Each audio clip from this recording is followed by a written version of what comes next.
Hello every one. ഇന്നത്തെ ക്ലാസ്സിൽ നമ്മൾ പഠിക്കുന്നത് ടൈറ്റാനിക് സിനിമയുടെ റിവ്യൂ ആണ്. നിങ്ങൾക്ക് പഠിക്കാനുള്ളത് ടൈറ്റാനിക് എന്ന സിനിമയിലെ വിൽ ജെന്നിങ്സ് എഴുതി സെലീൻ ഡിയോൺ ആലപിച്ച my heart will go on എന്ന സോങ് ആണ്. ഏതെങ്കിലും സിനിമയുടെ റിവ്യൂ എഴുതാൻ പരീക്ഷയ്ക്ക് പ്രതീക്ഷിക്കാവുന്ന ഒരു ചോദ്യമാണ്. ടൈറ്റാനിക് എന്ന സിനിമയുടെ റിവ്യൂ എഴുതാൻ ചോദിച്ചാൽ ഇത് മാത്രം എഴുതിയാൽ മതിയാകും. Let's begin.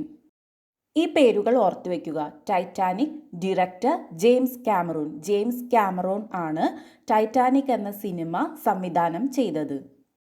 My heart will go on song written by Will Jennings ആണ് my heart will go on എന്ന സോങ് എഴുതിയത്. My heart will go on ആലപിച്ചത് സെലീൻ ഡിയോൺ ആണ്. Characters: hero Leonardo DiCaprio, heroine Kate Winslet. Jack Davison, Rose DeWitt Bukater എന്നാണ് സിനിമയിൽ അവരുടെ പേര്. Full name പഠിച്ചു വെക്കണമെന്നില്ല, ജാക്ക്, റോസ് എന്ന് ഓർത്തിരിക്കുക. Released on 1997 December 19. ഇനി നമുക്ക് ടൈറ്റാനിക് സിനിമയുടെ റിവ്യൂ പഠിക്കാം.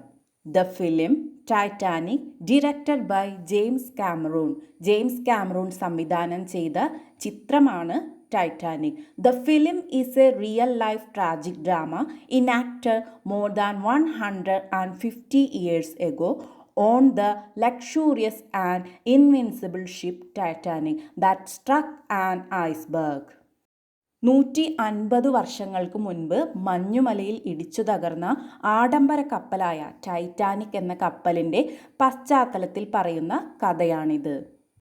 It sank in the Pacific Ocean with more than 1,500 people on board. 1500-ലധികം ആളുകളുമായി ഇത് പസഫിക് സമുദ്രത്തിൽ മുങ്ങി. The director ingeniously weaves a love story against the backdrop of this tragedy. ഈ കപ്പലിൻ്റെ ദുരന്തത്തിൻ്റെ പശ്ചാത്തലത്തിൽ സംവിധായകൻ സമർത്ഥമായി ഒരു പ്രണയകഥ നെയ്യുന്നു. It is the story of a girl, Rose, who falls in love with a young man, Jack, emigrating to America for work. ജോലിക്കായി അമേരിക്കയിലേക്ക് കുടിയേറുന്ന Jack എന്ന യുവാവുമായി പ്രണയത്തിലായ rose എന്ന പെൺകുട്ടിയുടെ കഥയാണിത്. Rose's mother, an ambitious woman, wants her to marry a wealthy young man traveling aboard the ship. റോസിൻ്റെ അമ്മയാണെങ്കിലോ അതിമോഹമുള്ള അത്യാഗ്രഹിയായ ഒരു സ്ത്രീയായിരുന്നു. കപ്പലിൽ യാത്ര ചെയ്യുന്ന ഒരു ധനികനായ യുവാവിനെ കൊണ്ട് റോസിനെ വിവാഹം കഴിപ്പിക്കാൻ ആഗ്രഹിക്കുന്നു. The drama has the usual twists and turns, with the wealthy man conspiring and accusing Jack of stealing a diamond necklace, the heart of the ocean. പതിവ് സിനിമകളിൽ കാണുന്ന ട്വിസ്റ്റുകളെല്ലാം തന്നെ ഈ സിനിമയിലുമുണ്ട്. ജാക്കും റോസും തമ്മിലുള്ള ബന്ധമറിയുന്ന ധനികനായ യുവാവ് the heart of the Ocean എന്ന ഡയമണ്ട് നെക്ലേസ് ജാക്ക് മോഷ്ടിച്ചു എന്ന് ആരോപിക്കുന്നു. At this juncture, the ship collides with an iceberg and starts to sink gradually. ഈ ഒരു സമയത്താണ് കപ്പൽ ഒരു ഐസ്ബർഗ് മഞ്ഞുമലയുമായി കൂട്ടിയിടിക്കുകയും ക്രമേണ മുങ്ങാൻ തുടങ്ങുകയും ചെയ്യുന്നത്. There is a wild scramble as people behave like animals for their own self-preservation, fighting for life jackets and lifeboats. ഈ കപ്പൽ മുങ്ങിത്തുടങ്ങിയതോടുകൂടി കപ്പലിലുള്ള ആളുകൾ അവരവരുടെ ജീവൻ രക്ഷിക്കാൻ വേണ്ടി ലൈഫ് ജാക്കറ്റുകൾക്കും ലൈഫ് ബോട്ടിനും വേണ്ടി മൃഗങ്ങളെപ്പോലെ പരസ്പരം പോരടിക്കാൻ തുടങ്ങി. The young couple, on the other hand, risk their lives to save each other. അതേസമയം ജാക്കും റോസുമാകട്ടെ പരസ്പരം രക്ഷിക്കാൻ ശ്രമിക്കുന്നു. The hero finally succumbing to the icy waters to save his beloved. തൻ്റെ പ്രിയതമയായ റോസിനെ രക്ഷിക്കാൻ വേണ്ടി നായകനായ ജാക്ക് ഒടുവിൽ മഞ്ഞു മൂടിയ വെള്ളത്തിന് കീഴടങ്ങുന്നു. It goes to the credit of the director, who has been able to extract a stellar performance from Kate Winslet, Rose, and Leonardo DiCaprio, Jack, in their debut performance. റോസിൻ്റെ കഥാപാത്രം അവതരിപ്പിച്ചത് കേറ്റ് വിൻസ്ലെറ്റ് ആണ്. ജാക്കിൻ്റെ കഥാപാത്രം അവതരിപ്പിച്ചത് Leonardo ഡിക്കാപ്രിയോയും. ഇവരുടെ രണ്ടുപേരുടെയും debut performance ആണ്. Debut എന്നാൽ അരങ്ങേറ്റം എന്നാണ് മീനിങ്. അരങ്ങേറ്റ ചിത്രത്തിൽ തന്നെ മികച്ച പ്രകടനം കാഴ്ചവെക്കാൻ ഇരുവർക്കും സാധിച്ചു. ഇവരുടെ കഴിവ് പുറത്തെടുക്കാൻ കഴിഞ്ഞത് സിനിമയുടെ സംവിധായകനും ക്രെഡിറ്റ് അർഹിക്കുന്നു. The film has good cinematography with excellent camera work, making some scenes like the sinking of the ship look real and breathtaking. നമ്മൾ സിനിമ കാണുമ്പോൾ കപ്പൽ മുങ്ങുന്നത് പോലെയുള്ള ചില രംഗങ്ങൾ റിയലായി തോന്നും. മികച്ച ക്യാമറ വർക്കാണ് ഈ ചിത്രത്തിൽ ഉപയോഗിച്ചിട്ടുള്ളത്.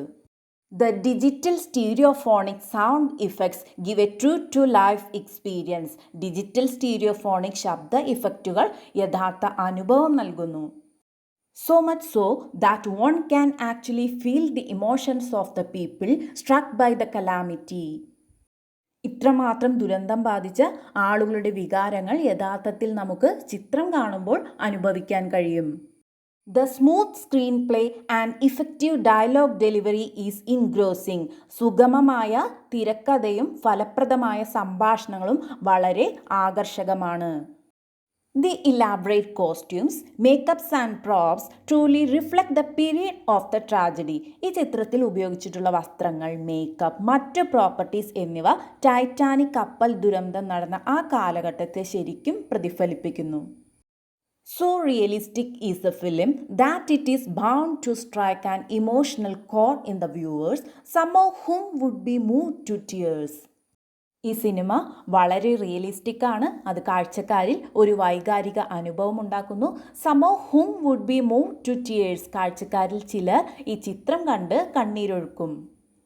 On the whole, it is a well-made film offering wholesome entertainment and thrill, justifying the cost of $100 million that went into making it.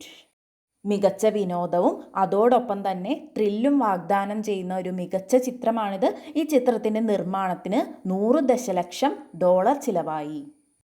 Undoubtedly, it deserves the 8 Oscar awards. നിസ്സംശയമായും ഇത് 8 ഓസ്കാർ അവാർഡുകൾക്ക് അർഹമാണ്. ഇത്രയുമാണ് Titanic എന്ന ചിത്രത്തിൻ്റെ review. മറ്റൊരു ക്ലാസ്സുമായി വീണ്ടും കാണാം. എല്ലാവരും നന്നായി പഠിക്കുക. Thank you.